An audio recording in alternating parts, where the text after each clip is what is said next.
रगड़िए 4 से 2000 आ झिझी कोन कोना मतलब 10,000 गुने बी बट्टा ए प्लस बी। ये प्लस माइनस कट गया, ये 0 0, ये माइनस है ना तो माइनस 20 रुपये अधिक होता, तो ये अधिक बराबर अधिक कितना हो गया, ये 5 झिझी कोन कोना 99 रुपया में है ना, ये कट गया 11 नमी 99 झिझी कोन कोना मतलब ने बी, ये ए होता है ये बी होता है। दोस्तों welcome to my YouTube channel, आप सबों को मेरे यूट्यूब चैनल में स्वागत है। आज हम लाभ तथा हानि संबंधित प्रश्न लेकर आए हैं।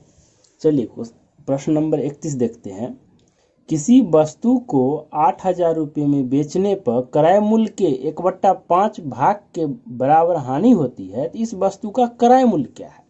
क्रय मूल्य के 1/5 हानि हो रहा है, इसका मतलब हो गया क्रय मूल्य का 1/5 हानि हो रहा है, मतलब 1/5 आपका हानि। कहने का मतलब 5 में से 1 लॉस लग रहा है, तो मतलब आपका कितना में है 4/5, क्योंकि 4 में से 1 हानि हो रहा है, तो बच क्या देगा 4/5 हो रहा है 4/5, मतलब बेच रहे हैं 4/5 पर, यानी कि 80%। 1/5 का मतलब 20%, 20% हानि हो रहा है तो मतलब 80% बेच रहे हैं। 80/100, 20 चौक 80, 20 पंचे 100, बेच रहे हैं कितना में 8,000 में।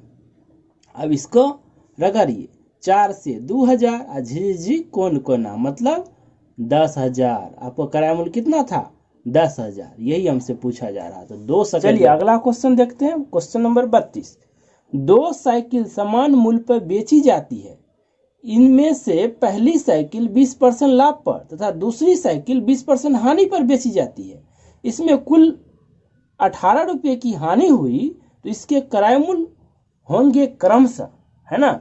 देखिए जब कोई भी सामान समान मूल्य पर बेची जाए तो हर वक्त उसमें लॉस ही लगेगा। देखिए 20% लाभ लेकर बेच रहा है, फिर 20% हानि, इसका मतलब लॉस लगा। इससे इसके माध्यम से पहले ए बी फॉर्मूला के माध्यम से निकाल लीजिए।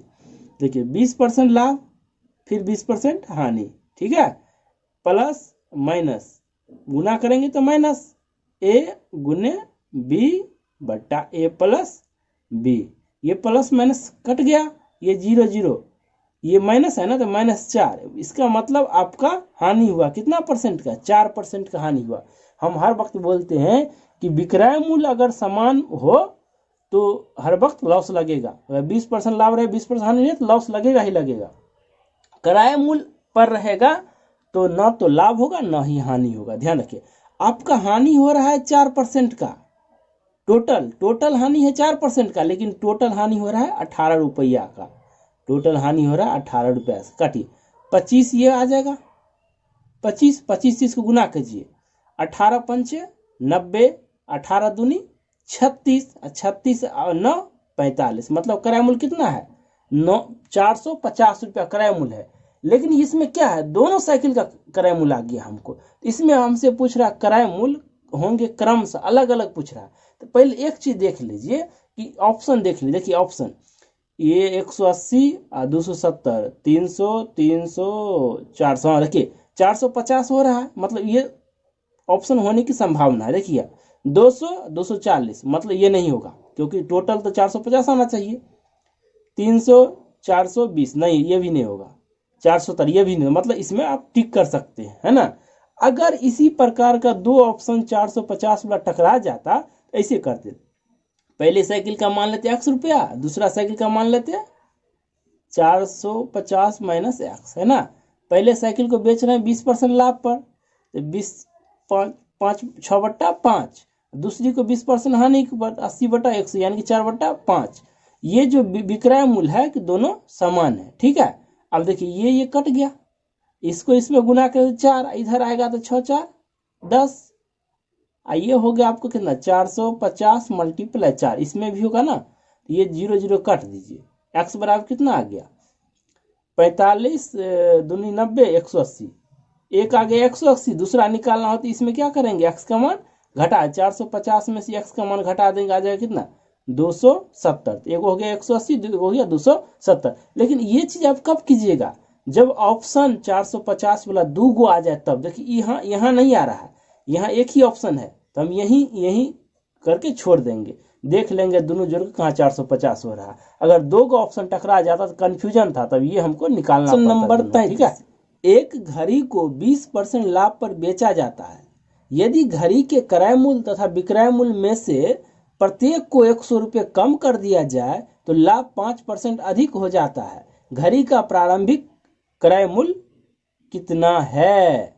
देखिए ये RS अंक गणित जो है RS अग्रवाल का, वहाँ यहाँ उस किताब में यहाँ कम लिखा है जो कि मिसप्रिंट है। अगर कम पर भी बनाएंगे तो मेरा ऑप्शन नहीं मिलेगा, लेकिन वहाँ अधिक करके बनाएंगे तो किताब में जो भी ऑप्शन डाला हुआ वो ऑप्शन आपको मैच करेगा, इसलिए हम यहाँ अधिक लिख लिए। ठीक है, नवीनतम अंक गणित RS अग्रवाल का जो आता है सभी क्वेश्चन उसी बुक का है। चलिए देखते हैं इसको। एक घड़ी को 20% लाभ पर बेच दिया, आपको क्रय मूल्य निकालना है। तो मान लीजिए क्रय मूल्य हमारे पास X रुपया है ना, हम इसको 100 पे ही बना लेंगे, लेकिन 100 पे आपको समझ में जल्दी नहीं आएगा, इसीलिए हम इसको इसे बनाते हैं। इसको 20% लाभ पर बेच दिया है, सेलिंग प्राइस कितना हो गया 20% लाभ इसको, मतलब 20 छक्का 120, 20 पंच 120, इतना में x मल्टीप्लाई 120 बटा 100, 20 छक्का 120, 20 पंच 100, काट हो जाए 6x/5, इतना में बेच दिया। कह रहा है कि घड़ी के क्रय मूल्य था विक्रय मूल्य प्रत्येक में से 100 घटा दिया गया। तो घड़ी के क्रय मूल्य में से भी, क्रय मूल्य x है ना, इसमें भी से 100 घटा दिया गया है, और विक्रय मूल्य जो है उसमें से भी 100 घटा दिया गया है। ध्यान रखिएगा, ये विक्रय मूल्य ये क्रय मूल्य है। कम कर दिया जाए तो लाभ 5% अधिक हो जाता है। पहले लाभ हो रहा था कितना 20 का, अब लाभ होगा 25% का, मतलब 125। 125 को काटेंगे तो 25 पंच 125, 25 चौका 100 है ना। लाभ और हानि कभी भी क्रय मूल्य, ये क्रय मूल्य था ये विक्रय मूल्य है, तो 125 हो गया। 125 को 25 से काटेंगे तो 5 आएगा, यहाँ इसको काटेंगे तो 4 आएगा।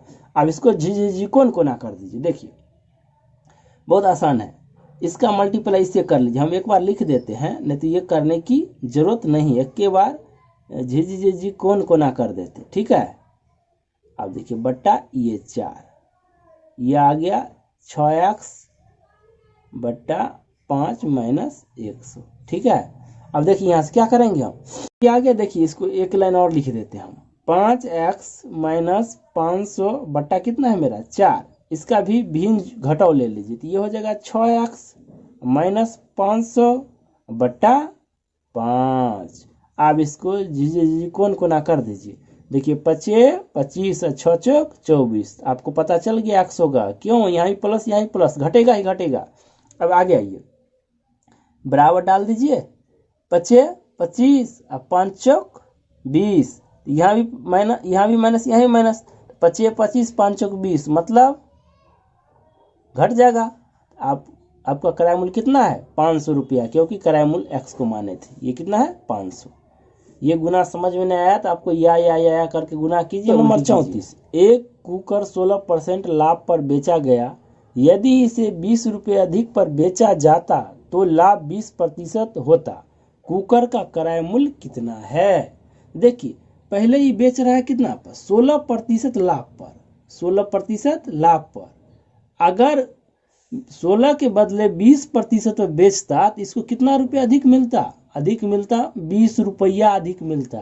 लेकिन लाभ कितना अधिक मिलता? 16 के बदले 20 पर बेचता तो लाभ 4% अधिक मिलता, जिसके कारण 20 रुपया अधिक होता। तो ये अधिक बराबर अधिक कितना हो गया? ये 5 जी कोना, मतलब क्रय मूल्य कितना था? 500 रुपया था उसका क्रय मूल्य। चलिए अगला क्वेश्चन देखते हैं, क्वेश्चन नंबर 35। एक व्यक्ति 2 वस्तुएं 99 रुपये प्रति वस्तु की दर से बेचता है। उसे एक पर 10% लाभ तथा दूसरे पर 10% हानि होती है। दोनों वस्तुओं पर उसे दिया हुआ है क्या होगा? 2 रुपया का लाभ होगा या 2 रुपये की हानि होगा, 1 रुपये का हानि होगा या ना लाभ होगा ना ही हानि होगा, अपने को निकालना है। देखिए 99 रुपये प्रति वस्तु बेच रहा है अलग अलग। तो पहला वस्तु 10% लाभ पर बेच रहा है, तो 10% लाभ मतलब 110 पर बेचता होगा, 110 पर, लेकिन बेचता है 99 रुपया में, है ना। ये कट गया, 11 नमी 99 रहा जी कोना, मतलब पहला वस्तु का क्रय मूल्य कितना था? 90 रुपया था। क्रय मूल्य इसीलिए आता है कि लाभ और हानि हर वक्त क्रय मूल्य पर लिया जाता है। दूसरा वस्तु 10% हानि पर, मतलब इसका मतलब है 90 पर बेचा होगा, 90% पर, लेकिन बेचा है 99 रुपया पर। ये कट गया 11×99 मतलब 110 रुपया। दूसरा वस्तु का क्रय मूल्य 110 रुपया। दोनों वस्तु का क्रय मूल्य कितना हो गया आपका? दोनों वस्तु का क्रय मूल्य हो गया है 200 रुपया। सीपी दोनों वस्तु का 200। लेकिन दोनों वस्तु का विक्रय मूल्य कितना हुआ? 99 रुपया में पहला भी वस्तु, प्रत्येक वस्तु है, प्रत्येक वस्तु, दूसरा भी 99, तो दोनों का दाम हो गया 198 रुपया। दोनों का क्रय मूल्य था 200 रुपया, लेकिन बेचा तो 198 रुपया। आप देखिए, खरीदे थे 200 में, बेच दिए 198, तो क्या हुआ? 2 रुपये की हानि हुआ, 2 रुपये की हानि हुआ। यही हमसे निकालना। अगला क्वेश्चन देखते हैं, क्वेश्चन नंबर 36। एक व्यापारी किसी वस्तु को उसकी लागत में 10% वृद्धि करके बेचता है। इसके बाद वह इसके मूल्य में 10% कमी कर देता है। उक्त व्यवसाय में व्यापारी की प्राप्ति होता है। आपको निकालना क्या होगा? देखिए, हम बताए थे कि 10% वृद्धि प्लस 10, फिर 10% कमी माइनस 10, प्लस माइनस को गुना करेंगे तो माइनस, ये ए गुने बी, ये ए होता है, ये बी होता है, बटा 1। फिर ये काट देंगे, ये कट गया, ये माइनस है, 1 का गुना 1, तो माइनस में आ गया 1, तो माइनस में 1 आने का मतलब आपका हानि हुआ। कितना परसेंट का हानि हुआ? 1% का व्यापार को। चलिए अगला क्वेश्चन देखते हैं, क्वेश्चन नंबर 37। किसी व्यापारी ने अपनी 3/4 माल को 20% लाभ पर तथा शेष को क्रय मूल्य पर ही बेच दिया। इस संपूर्ण माल की बिक्री पर उसे कितने प्रतिशत लाभ मिला? ये तालब सो, यहाँ भी शेष गलती है। ठीक है, अब देखिए, यहाँ किसी व्यापारी ने अपने 3/4 माल को, तो पहले एक कीजिए, 3/4 है, मान लीजिए टोटल माल हमारे पास 100 है। 100 का दाम 100 रुपया है। 100 इसीलिए मानते हैं ताकि हमको परसेंट निकालने में आसानी होता है। ठीक है, देखिए माल का 3/4, इसका 3/4 करेंगे 100 का, तो 3/4 करेंगे तो 75। कितना? 75। 75 का दाम तो क्रय मूल्य 75 रुपया था, लेकिन नहीं, बेचा है 20% लाभ लेकर, तो मतलब 120 बटा 100, यानी कि 20 छक्का 120, 20 पंचे 100, 15 छक्का 90। कितना रुपया में बेच दिया? 90 रुपया में। ये एसपी हुआ। 75 रुपया का सामान को 90 रुपया में बेच दिया। शेष को क्रय मूल्य पर ही बेच दिया, तो 100 में से 75 को घटा देंगे तो कितना शेष बच गया? 25 गो। 25 का क्रय मूल्य कितना है? 25। क्यों? क्योंकि 100 का मान है 100, तो 25 का 25। आप देखिए संपूर्ण में इसको भी बेच दिया, तो इस बेचने के बाद कितना रुपया हुआ इसका? 115 रुपया हुआ बेचने के बाद, 115 रुपया। लेकिन 100 वस्तु बेचा, 75 गो और 25 गो, 100 वस्तु बेच के 115 रुपया लिया, लेकिन 100 वस्तु खरीदा था कितना में? 100 में। आपको पूछ रहा है कितना प्रतिशत का लाभ हुआ? तो लाभ प्रतिशत कैसे निकालते हैं? लाभ 15 रुपया का मल्टीप्लाई 100 और क्रय मूल्य 100। कितना प्रतिशत का लाभ हुआ? 15% का लाभ हुआ। यही हमसे पूछा जा रहा है। 144 पेन बेचने पर मोनिका को 6 पेन के विक्रय मूल्य के बराबर हानि होती है, तो हानि प्रतिशत कितना है? हानि प्रतिशत कितना है? देखिए, हम बोले थे अगर हानि प्रतिशत निकालना हो, जितना पेन की हानि हो रहा है उसको ऊपर लिखिए, हानि होगा तो इस पेन में इसको भी जोड़ दिया जाता। अगर लाभ होता तो इस 144 में इसको घटा देते, 100 से मल्टीप्लाई कर देते। 25 छक्का 150 और 25 चौका, मतलब कितना प्रतिशत का हानि हुआ? 4%। चलिए अगला क्वेश्चन देखते हैं, क्वेश्चन नंबर 39। किसी वस्तु का क्रय मूल्य उसके अंकित मूल्य का 80% है। 12% बट्टा देने के उपरांत व्यापारी का लाभ प्रतिशत कितना है?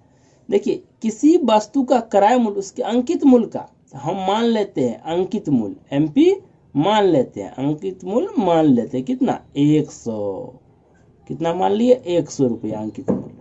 इसका अंकित मूल्य का क्रय मूल्य 80%, ये 80 रुपया क्रय मूल्य। 12% बट्टा देने के उपरांत व्यापारी को लाभ निकालना। 12% बट्टा दे देगा तो बट्टा हर वक्त एमपी पे होता है, तो कितना में दे देगा? 88 में। देखिए 80 रुपया हम खरीदे थे, बेच दिए कितना में? 88 में। तो कितना का लाभ हुआ? तो लाभ परसेंट निकालिए, तो लाभ हुआ हमारे को 8 मल्टीप्लाई 100 और बट्टा क्रय मूल्य। क्रय मूल्य कितना है? 80। ये 10 से गया, ये 10। कितना परसेंट का लाभ हुआ? 10% का लाभ हुआ। चलिए अगला क्वेश्चन देखते हैं, क्वेश्चन नंबर 40। एक दुकानदार किसी कमीज को 7% बट्टे पर देता है। यदि उसने 9% बट्टा दिया होता तो उसे 15 रुपये कम लाभ होता। तो कमीज का अंकित मूल्य कितना है? देखिए, पहले दे रहा था 7% का बट्टा, पहले 7% का बट्टा, और उसके बाद 9% का बट्टा है, डिस्काउंट है, जिसके कारण इसको कितना रुपये कम मिला? 15 रुपये कम मिला।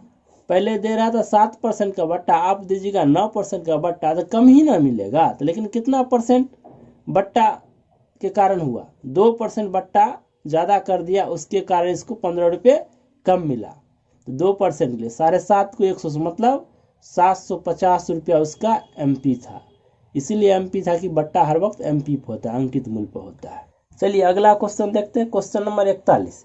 एक पुस्तक को उस पर छपे मूल्य पर 10% बट्टा देकर बेचने से एक दुकानदार को 12% लाभ होता है। पुस्तक के क्रय मूल्य तथा उस पर छपे मूल्य का अनुपात क्या? मतलब क्रय मूल्य और अंकित मूल्य का अनुपात पूछ रहा है। एक पुस्तक को उस पर छपे मूल्य पर 10% बट्टा देकर बेचने से, छपा मूल्य मान लेते हैं हम कितना? 100 रुपया। अंकित मूल्य मान लिए 100 रुपया। इस पर 10% बट्टा देकर बेच रहा था, मतलब SP। 10% बट्टा देगा तो 90 में बेचेगा। 90 में बेचने से एक दुकानदार को 12% का लाभ होता है। 90 रुपया में बेचा ना, तो दुकानदार को 12% का लाभ हुआ, मतलब 112/100। ये CP पर होता है लाभ हानि, है ना। अब देखिए कटेगा तो काटिए, ये तो कटेगा, इसको कर देंगे हम हाफ, इसको भी कर देंगे हाफ, फिर कटेगा। इसको कर देंगे 25, इसको कर देंगे 28। ठीक है, अब कर लीजिए इसका मल्टीप्लाई।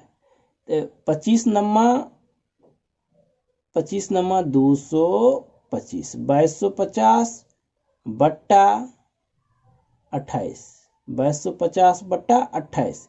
ये और कटता, इसको और काट सकते थे, ये हो जाएगा 1125 बट्टा 14। ठीक है, ये मेरा CP है, ये मेरा CP और MP का अनुपात पूछ रहा है हमसे। CP है 1125 बट्टा 14 अनुपात, ये है मेरा MP 100। इसको मल्टीप्लाई कर दीजिए, 1125 अनुपात 1400। ये कटेगा तो काटिए। देखिए इसको काट लेंगे 25 से, 25 चौकी 100, 125, 25 पंचे 125, 25 पंचे 125, 15 150, 25 का 150, आपका अनुपात हो गया 45:56। यही हमसे। चलिए अगला क्वेश्चन देखते हैं। Question number 42। किसी निर्माता ने एक वस्तु का अंकित मूल्य 50 रुपये निर्धारित किया तथा उसे 20% बट्टा देकर बेच दिया। यदि उसे 25% लाभ हुआ हो तो उस वस्तु का क्रय मूल्य कितना है? देखिए अंकित मूल्य कितना निर्धारित किया है? MP ये निर्धारित कर रखा है 50 रुपया। ठीक है, ये निर्धारित कर रखा है। उसे 20% बट्टा देकर बेच दिया, तो SP तो निकाल सकते हैं हम। 20% बट्टा दिया होगा तो मतलब 80/100, 50 मतलब 40 रुपया में बेच दिया। यदि उसे 25% का लाभ हुआ, इस 40 रुपया में बेचने से 25% का लाभ हुआ है, तो मतलब 125/100, तो 5 आ जाएगा, इधर 4 आ जाएगा, क्योंकि 25 पंचे 125, 25 चौका 100, 8 पंचे 40, 8 चौक 32। खरीदा था कितना में? ये CP होगा, क्योंकि लाभ हानि हर वक्त CP पे होता है। क्रय मूल्य है, खरीदे थे 32 में, बेचे 40 में, लेकिन डिब्बा पर लिख दिए 50 रुपया। उसके बाद क्या करा? लाभ हुआ तो उस वस्तु का क्रय मूल्य क्या है? तो क्रय मूल्य आपके सामने 32 रुपया। 43। एक दुकानदार किसी वस्तु के अंकित मूल्य पर 5% कमीशन देना चाहता है तथा वह 10% लाभ कमाना चाहता है। यदि किसी वस्तु का क्रय मूल्य 95 रुपया हो तो इसका अंकित मूल्य क्या है? देखिए क्रय मूल्य डाल रखा है कितना? 95 रुपया। इसको चाहिए क्या? 10% लाभ चाहिए। इसका मतलब ये बेचेगा कितना में? ये 95 पर 10% लाभ लेगा, मतलब 110/100। काट देंगे इसको, 5 दूनी 10, 19 पंचे 95, 19 को 11 से गुना, 19 का 19, 19 1 20, 19 एक 20/2 मतलब 104.5 रुपया चाहिए इसको, है ना, तब 10% का लाभ होगा। अब ये कह रहा कि अंकित मूल्य पर 5% का बट्टा कमीशन दे रहा है, तो इस पर हमको 5% का कमीशन मतलब 95 में दे रहे। कितना में दे रहे हैं? 95 में। लेकिन दे कितना में रहे? 104.5 पर। ठीक है, अब देखिए यहाँ से काट ले, 19 पंचे 95 20, इसको यहाँ हटा के एक जीरो डालिए, फिर ये जीरो गया। अब इसको काटिए, 19 पंचे 95 तो बच जाएगा कितना? 19 पंचे 95, जी कौन कोना 55 को 2 से गुना कर देंगे तो 110। उसका अंकित मूल्य कितना था? 110 रुपया था। खरीद रखा था 95 में, अब बेच रहा था 104 रुपया 50 पैसा में, जिसके कारण इसको 10% का लाभ हो रहा। चलिए अगला क्वेश्चन देखते हैं, क्वेश्चन नंबर 44। किसी वस्तु के लिखित मूल्य पर 10% बट्टा देने पर 20% लाभ होता है। यदि बट्टा बढ़ाकर 20% कर दिया जाए तो लाभ प्रतिशत कितना है? लाभ प्रतिशत कितना होगा, ये पूछ रहा है आपसे। देखिए, किसी वस्तु के लिखित पर 10% बट्टा देने पर, लिखित पर 10% बट्टा देने पर 20% का लाभ हो रहा है। मतलब लिखित मूल्य अगर हम मान लेते हैं 100 रुपया है, लिखित मूल्य 100 रुपया मान लेते हैं, तो इस पर 10% बट्टा देकर बेचेगा तो कितना में बेचेगा? 90 रुपया में बेचेगा। लेकिन 90 रुपया में बेचेगा ना, तो इसको कितना का लाभ होगा? 20% का लाभ होगा। तो 20 छक्का 120, 20 पंचे 100, ठीक है, रुपया। इसको काट दिए इसे 6 से, 15 छक्का 90, 15 पंजे 75, 15 पंजे 75, ठीक है। 75 रुपया क्रय मूल्य था इसका, सीपी था कितना? 75 रुपया। आप हमसे पूछा जा रहा है यदि बट्टा बढ़ाकर 20% कर दिया जाए तो लाभ प्रतिशत कितना होगा? अगर बट्टा 20% कर दिया जाएगा तो ये बेचेगा कितना में? 100 का सामान को बेच देगा 80 रुपया में, CP2 80 रुपया में, लेकिन खरीद कितना में रहे हैं? 75 में। फिर भी हमको लाभ हो रहा है। कितना का लाभ हो रहा है? 75 का सामान 80 में बेच रहे, 5 रुपया का लाभ। लाभ गुने 100 बट्टा किराया मूल्य, 15 पचे 75, इसको काटिए 5 से, 5 तिया 15, 20 पंचे 100, 20 में 6.2/3% का लाभ होगा। यही हमसे पूछा। चलिए अगला क्वेश्चन देखते हैं, क्वेश्चन नंबर 45। किसी वस्तु की 10% तथा 10% की 2 क्रमवार मूल्य वृद्धियां किस एकमात्र मूल्य वृद्धि के समतुल्य होगा? तो ये बहुत आसान है। 10% की वृद्धि 10% की वृद्धि 100 गुने 10 गुने 10 बटा 100, ये का 10 20 1 21, कितना परसेंट की वृद्धि? 21% का वृद्धि, है ना। ये भी फॉर्मूला बैठा लें तो इसका एक और फॉर्मेट होता है, A plus B plus A गुने B बटा 100, है ना। ऐसे करके बिठा सकते हैं इसको। चलिए अगला क्वेश्चन देखते हैं, क्वेश्चन नंबर 46। एक व्यापारी किसी वस्तु पर 20% और 10% के 2 बट्टा देता है। किसी वस्तु के उसे 108 रुपये मिले, मतलब 2 बट्टा के बाद उसका अंकित मूल्य, मतलब एक वस्तु का दाम अंकित मूल्य है, मान लिए MP, इस पर 2 बट्टा दे रहा है, पहले 20 का और फिर कह रहा है 10 का, लेकिन लास्ट में जो उसको मिल रहा है ना वो 108 रुपया। आपसे पूछ रहा है ये दाम कितना था। इसको काट दीजिए, ये तो पहले गया 2 जीरो चला गया, ये देखिए 9 से कटेगा 9 और 9 दूनी 18, 12 नम्मा 108। फिर देखिए इसको छोटा कर लीजिए, 4 है, ये हो जाएगा 4, ये हो जाएगा 50। फिर इसको काटिए, 4 तिया 12 और फिर जी कोना, मतलब उसका अंकित मूल्य कितना था? 150 रुपया, जिस पर 2 बट्टा दे रहा था, एक 20 का एक 10 का, जिसके कारण उसको पैसा मिला 108। चलिए आगे देखते हैं, क्वेश्चन नंबर 47। 30%, 20% तथा 10% क्रमिक बट्टों के समतुल्य एकमात्र बट्टा पूछ रहा है ना।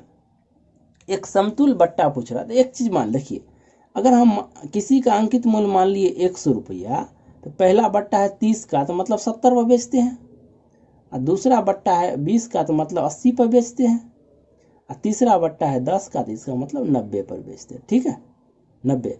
1 2 को जीरो गया, फिर 1 जीरो यहाँ का गया, 1 जीरो यहाँ का गया, फिर 100 गया। अब क्या बच गया आपके पास? देखिए 8 सत्ते 56 मल्टीप्लाई 9 और बट्टा 1, 10 बचा था ना, 10 गुना कर लिए, 9 छक्का 54, 9 पचे 45, 5 50, 10 से भाग 50.4, ये आपका नहीं हुआ, ये समतुल बट्टा नहीं हुआ। 100 अंकित था ना, उसको हम कितना में दे रहे थे, 50.4 में। इसका मतलब आपको एक समतुल्य बट्टा मिला होगा, 100 में से इसको हटा लीजिए, मतलब 49.6 इतना का बट्टा मिला होगा। यही मेरा आंसर हुआ। चलिए अगला देखते हैं, अगला क्वेश्चन नंबर 48। एक छतरी का अंकित मूल्य 162 रुपया था, विक्रय मूल्य 135 रुपया था, बट्टे की दर क्या? आखिर अंकित मूल्य दे दिया कितना, अंकित मूल्य दे रखा है 162 रुपया और एसपी दे रखा है 135 रुपया। ये बीच का जो होता है वो डिस्काउंट होता है, बट्टा होता है। तो कितना का डिस्काउंट है, 12, घटा लेंगे तो 12 7 ये 2, यानी कि 27 रुपया का डिस्काउंट है। डिस्काउंट परसेंट निकालिए तो 27 मल्टीप्लाई 100 और डिस्काउंट हर वक्त होता है एमपी पर, तो एमपी कितना 162। अब इसको काटिए, कटेगा कितना से, ये कट जाएगा, 10 छक्का कट जाता, 6 से अब इसमें भाग देंगे तो ये हो जाएगा 50, ये हो जाएगा 3, मतलब 16 तिया 48, 16.2% का बट्टा। किसी कमीज था पेंट के अंकित मूल्य 1:2 के अनुपात में है। दुकानदार कमीज पर 40% की छूट देता है और कमीज और पेंट दोनों को मिलाकर 30% छूट देता है। पेंट पर दी गई छूट कितनी है? देखिए ये अंकित मूल्य का अनुपात है एमपी का, ठीक है, जो ये अनुपात दिया है एमपी, मतलब एक जो है कमीज, पहला है कमीज, दूसरा है पेंट, ठीक है, 1:2 के अनुपात में दिया है एमपी का, ठीक है। अनुपात में अपना मन से बैठा भी सकते हैं, अपना मन से काट भी, अगर बैठाएंगे तो दोनों तरफ, नहीं बैठाएंगे तो हम एक 2 जीरो इधर बैठा दिए, 2 जीरो इधर बैठा दिए, इसीलिए कि परसेंट निकालने में आसानी हो। कमीज पर 40% का छूट देता है, ये कमीज है, इसको 40, ये अंकित मूल्य है, 40% छूट देगा तो कितना में बेचेगा, ये 60 में बेचेगा, ठीक है। और कमीज और पेंट दोनों को मिलाकर 30%, मतलब दोनों को मिला देंगे कितना हो जाएगा एमपी 300, और 300 का 30% छूट देगा तो मतलब ये 210 रुपया में बेचता होगा दोनों मिलाकर। अब देखिए 210 रुपया में दोनों मिलाकर बेचता होगा, तो यहाँ हमसे पूछ रहा है पेंट पर दी गई छूट कितना है, पेंट पर दी गई छूट निकालना है। देखिए ये कितना हो गया 210, ये कितना हो गया 60, 60 इसमें से घटा लेंगे, इसमें से 60 घटा लेंगे तो कितना छूट आ जाएगा, 60 घटा लेंगे तो 150, 150 आ जाएगा। किसका दाम आ गया 150, 150 आ गया पेंट का। तो छूट कितना है, देखिए यहाँ से 200 का सामान है कितना में 150 में, इसको छूट मिला कितना 50 का, मल्टीप्लाई 100 बट्टा छूट हर वक्त एमपी पर, एमपी कितना था 200, 50 चौका 25, कितना प्रतिशत का छूट मिला इसको पेंट पर, 25% का। देखिए हम क्या किए एक बार देखिए, अपना मन से हम 2 जीरो डाल लिए, यहाँ भी 2 जीरो डाल लिए, ठीक है, क्योंकि परसेंट निकालने में आसान है। इसका अंकित मूल्य है, अंकित मूल्य था 100 रुपया, लेकिन 40% छूट देता है तो 60 में बेचा होगा, है ना। ये दोनों मिलाकर 30% का छूट देता है, तो दोनों मिलाकर 100 और 200 300 पर छूट दे दिया कितना 30 का, तो मतलब बेचा कितना में 70 पर, तो बेचा होगा 210 में। ये 210 में ना कमीज का भी रेट शामिल है, तो कमीज का रेट 60 रुपया घटा लेंगे, देखिए किसका आ गया, यह आ गया पेंट का। तो पेंट को 150 में बेचा था, लेकिन दाम कितना था 200 रुपया, तो इसका मतलब डिस्काउंट कितना दिया 50 का, डिस्काउंट गुने 100 बट्टा अंकित मूल्य काट के 25%।